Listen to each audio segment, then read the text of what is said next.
Hello viewers. Space பல அதிசயங்களையும் மர்மத்தையும் கொண்டதாக இருக்குது. இன்றைக்கி இந்த வீடியோவில் நம்மளோட சோலார் சிஸ்டத்தில் பயணம் செஞ்சுக்கிட்டு இருக்கிற ஆஸ்ட்ராய்ட் 16 சைக்கியை பற்றி தான் பார்க்க போகிறோம். இது மற்ற ஆஸ்ட்ராய்டு எப்படி பாறைகளால் ஆயிருக்குமோ அதுமாரி இல்லாமல் இந்த 16 சைக்கின்றது பல அரிய வகை உலகங்களை கொண்டதாக இருக்குது. ஆராய்ச்சியாளர்கள் என்ன சொல்கிறாங்கன்னா, இந்த ஆஸ்ட்ராய்ட் ஒரு பழைய பிளானட்டோட கோராக கூட இருக்கலாம்னு சொல்லி நம்புகிறாங்க. இன்றைக்கி நம்ம வீடியோவில் இந்த ஆஸ்ட்ராய்டோட ரகசியங்கள் என்ன மற்றும் இந்த 16 சைக்கி மற்ற ஆஸ்ட்ராய்டோட எப்படி வேறுபட்டு இருக்குன்றதை தான் நம்ம பார்க்க போகிறோம். வாங்க இப்போ வீடியோக்குள்ளே போகலாம். நம்ம சேனலுக்கு நீங்கள் புதுசாக இருந்தால் கீழே இருக்கிற ரெட் கலர் சப்ஸ்கிரைப் பட்டனை ப்ரெஸ் பண்ணிவிட்டு அப்படியே பக்கத்தில் இருக்கிற பெல் ஐக்கானே கிளிக் பண்ணி வச்சுக்கோங்க. அப்போ தான் நம்ம போடுற அப்டேட்ஸ் உங்களுக்கு உடனே கிடைக்கும். இந்த 16 சைக்கின்றது நம்மளோட மார்ஸுக்கும் ஜூபிட்டருக்கும் இடையில் இருக்கிற ஆஸ்ட்ராய்டு பெட்டில் பயணம் செஞ்சுக்கிட்டு இருக்கிற ஒரு சிறுகோள். இது கடந்த 1852ஆம் ஆண்டு இட்டாலியன் ஆஸ்ட்ரானமரான ஆனபிள் டி காஸ்பரிஸால் கண்டுபிடிக்கப்பட்டு கிரீக் மெத்தாலஜியில் உள்ள காடஸ் ஆஃப் சோல்னு சொல்லப்படுற ஆன்மாவின் கடவுளோட பேரான சைக்கின்ற பேர் இதுக்கு வைக்கப்பட்டிருக்கு.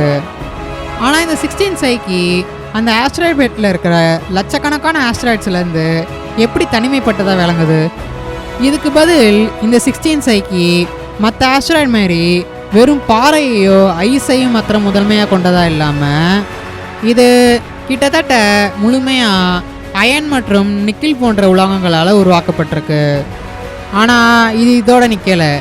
இந்த 16 சைக்கின்ற சிறுங்கோளில் மிக அதிக அளவில் விலை மதிப்பற்ற கோல்டு மற்றும் பிளாட்டினம் இருக்கிறதா சொல்கிறாங்க. இந்த ஒரு காரணத்தினால ஆராய்ச்சியாளர்கள் என்ன சொல்கிறாங்கன்னா, இந்த 16 சைக்கின்றது நம்மளோட முன்னாள் சோலார் சிஸ்டத்தில் இருந்த ஒரு பிளானட்டோட கோராக இருக்கும்னு சொல்லி நம்புகிறாங்க.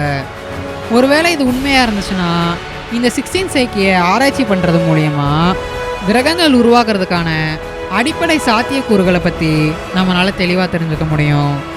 கிரகங்கள் உருவாக்கும்போது அயன் மற்றும் நிக்கில் போன்ற கனமான பொருட்கள் அதோட மையம் வரையும் மூழ்கிற காரணத்தினால அந்த கிரகத்தோட கோர் உருவாகுது. ஆனால் நம்மளால் நம்மளோட பூமியோட கோரை நேரடியாக ஆராய்ச்சி பண்ண முடியாது. ஏன்னா அது மிகவும் ஆழத்தில் நம்மளால் அணுக முடியாத அளவில் இருக்குது. ஆனால் இந்த 16 சைக்கி நம்ம ஒரு கிரகத்தோட கோரை பக்கத்துலேருந்து ஆராய்ச்சி பண்ணுறதுக்கான ஒரு இயற்கையான சூழ்நிலையை அமைச்சு கொடுக்குது.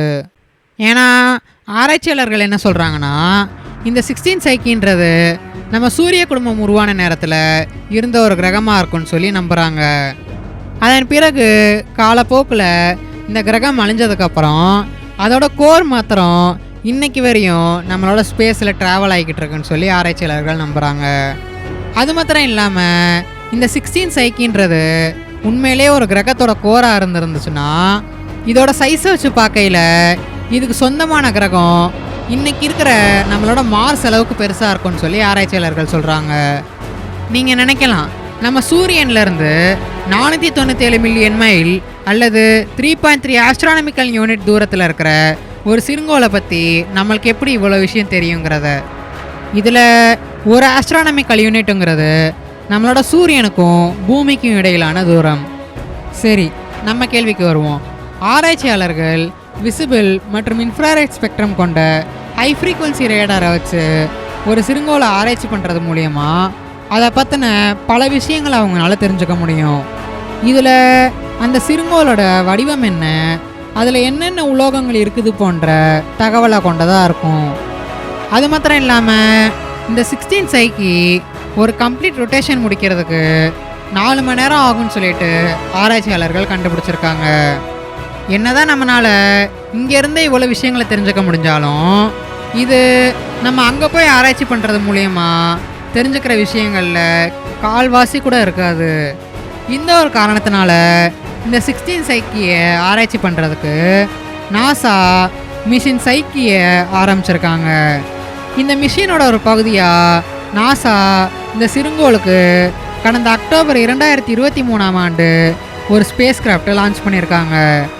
இந்த ஸ்பேஸ் கிராஃப்ட் அதிநவீன தொழில்நுட்பத்தை கொண்ட ரேடார் மற்றும் அனலைசர்ஸை கொண்டு இந்த 16 சைக்கியோட சர்ஃபேஸை மேப் பண்ணுறதோட அதில் இருக்கிற உலோகங்களை கணக்கிடுறது மாத்திரம் இல்லாமல் அதோட மேக்னெட்டிக் ஃபீல்டையும் கண்காணிக்கும்.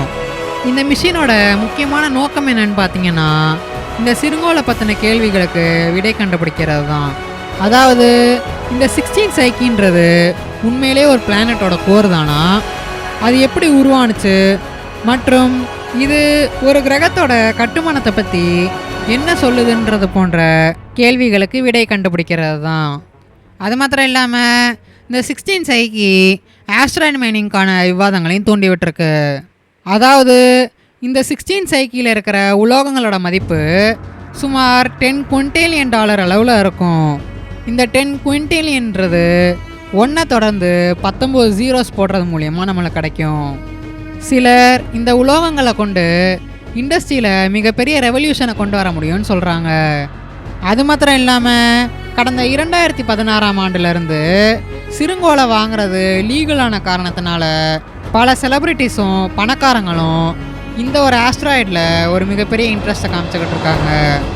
அதுவும் இந்த சிறுங்கோளோட மதிப்பு சுமார் $10 குவிண்டாலியன் இருக்குன்ற காரணத்தினால இவ்வளோ பெரிய அமௌண்ட்டை வச்சு நம்ம உலகத்தில் இருக்கிற அனைவரையுமே நம்மளால் ஒரு பில்லியனராக மாற்ற முடியும். அதாவது நம்ம உலகத்தில் இருக்கிற எல்லாருக்குமே நம்ம $1 பில்லியன் கொடுத்தா கூட நம்ம உலகத்தில் இன்னைக்கு டிசம்பர் 2024 படி 8.16 பில்லியன் பீப்புள்ஸ் இருக்காங்க. அப்போனா இவங்க எல்லாருக்குமே நம்ம $1 பில்லியன் கொடுத்தா கூட வெறும் 8.16 குவிண்டாலியன் தான் தேவைப்படும். அப்போனா இந்த $10 குவிண்டாலியன் இருந்து 8.16 குவிண்டாலியன் நம்ம செலவு பண்ணால் கூட இன்னும் 1.84 குவிண்டாலியன் மீதம் இருக்கும். ஆனால் ஒரு விஷயத்தை நம்ம தெளிவுபடுத்திக்கணும். இந்த 16 சைக்கிளில் இருக்கிற உலோகங்களை பூமிக்கு திருப்பி எடுத்துகிட்டு வர்றது நாசாவோட மிஷின் கிடையாது. அதுவும் இதை பண்ணணும்னா பல சேலஞ்சஸை நம்ம மேற்கொள்ள வேண்டியதாக இருக்கும். இந்த ஒரு காரணத்தினால நாசாவோட இந்த மிஷின் இந்த சிறுங்கோளை முழுக்க ஆராய்ச்சி பண்ணுறதுல மாத்திரம்தான் இருக்குது. சரி, அப்புறம் ஏன் இந்த சிறுங்கோள் மேலே எல்லோரும் இவ்வளோ ஆர்வமாக இருக்காங்க? இது ஏன்னா நான் ஏற்கனவே சொன்ன மாதிரி இந்த ஒரு சிறுங்கோளில் அரிய வகை உலோகங்களான கோல்டு மற்றும் பிளாட்டினம் அதிக அளவில் இருக்குது. அதுவும் நம்ம எல்லாருக்கும் ஏற்கனவே தெரிஞ்ச மாதிரி நம்ம பணத்தை எதுலையாச்சும் இன்வெஸ்ட் பண்ணணும்னா அதில் ஒரு சேஃபான ஆப்ஷன் கோல்டு தான். இது ஏன்னா தங்கத்தோட விலை எப்போவுமே பெரும்பாலும் உயர்ந்துக்கிட்டு தான் இருக்குது. அதுவும் இன்னைக்கு டிசம்பர் 5, 2024 வரையும் தங்கத்தோட அதிகபட்ச விலை எவ்வளோன்னா 10 கிராம் தங்கத்தோட விலை 81,500 ரூபாயா கடந்த அக்டோபர் 23, 2024 தொட்டிருக்கு. இந்த ஒரு காரணத்தினால நம்மளோட பணத்தை தங்கத்தில் இன்வெஸ்ட் பண்ணுறது ஒரு ரீசனபிளான விஷயந்தான். சரி, ஒருவேளை ஒரு நபர் இந்த 16 சைக்கி ஆஸ்ட்ராய்டுக்கு ஒரு ஸ்பேஸ்ஷிப்பை அனுப்பி அதில் இருக்கிற தங்கம் மற்றும் உலோகங்களை மைன் பண்ணி பூமிக்கு எடுத்துகிட்டு வந்தால் என்ன ஆகும்? நம்ம பூமியில் இருக்கிற எல்லாரும் பில்லியனர் ஆகி எல்லாருமே சந்தோஷமாக இருக்கலாம்ல? ஆனால் அதான் இல்லை. முதல் விஷயம், நம்ம ஸ்பேஸுக்கு போய் மைன் பண்ணுறதுக்கான டெக்னாலஜி நம்மக்கிட்ட இப்போ இல்லை. அது மாத்திரம் இல்லாமல் அதை அடையிறதும் ரொம்ப கஷ்டம். அப்படியே ஒரு வேளை அந்த டெக்னாலஜி நம்மக்கிட்ட இருந்து அந்த ஆஸ்ட்ராய்டுக்கு போய் தங்கத்தோடு சேர்த்து மற்ற உலோகங்களையும் நம்ம மைன் பண்ணி பூமிக்கு எடுத்துகிட்டு வந்தோம்னா நம்ம பூமியில் இருக்கிற எல்லாரையும் பில்லியனராக மாற்ற முடியும். ஆனால் இந்த ஒரு சூழ்நிலையில் பிரச்சனையே அதுதான். அதாவது நம்ம பூமியில் இருக்கிற எல்லாரும் பில்லியனராக மாறினதுக்கப்புறம் பணம் அதோட மதிப்பை சுத்தமாக இழந்துடும்.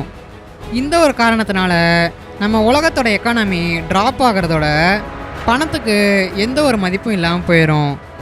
அப்படியும் இல்லைன்னா நம்ம இந்த ஆஸ்ட்ராய்ட்லேருந்து தங்கம் மற்றும் மற்ற உலோகங்களை மைன் பண்ணி எடுத்துகிட்டு வந்து அதை பிரித்து கொடுக்காம நம்மளே வச்சுக்கிட்டா கூட அந்த தங்கம் மற்றும் மற்ற உலோகங்களோட மதிப்பு குறைஞ்சிரும்.